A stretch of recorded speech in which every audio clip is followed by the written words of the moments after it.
बहुत समय पहले की बात है। एक छोटे से गांव में एक बूढ़ी औरत रहती थी जिसे लोग दादी माँ कहते थे।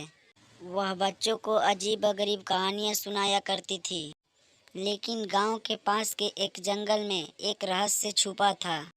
3 सिर वाली चुड़ैल का रहस्य।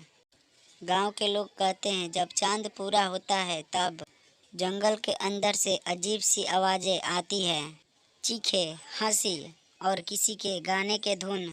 गांव के बुजुर्गों ने कई बार कोशिश की कि यह पता चले कि ये आवाजें किसकी है, लेकिन जो भी इस जंगल में गया वापस नहीं आया।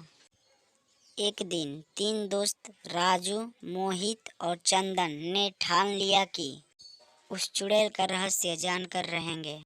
वे निडर थे और रोमांच को पसंद करते थे। उन्होंने अपनी जेब में मसाले, कुछ खाने का सामान और कैमरा रखा और रात होते ही जंगल की ओर निकल पड़े।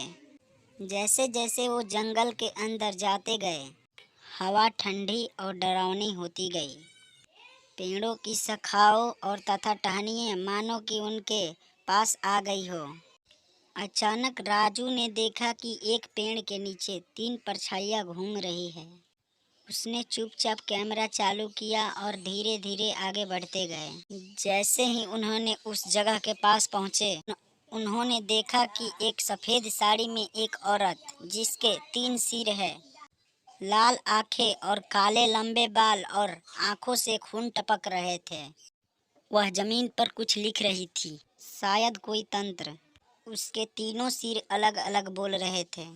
एक सिर गुस्से में था, दूसरा हंस रहा था, तीसरा सिर किसी भूतिया कविता के बारे में बोल रहा था। चंदन डर से कांपने लगा।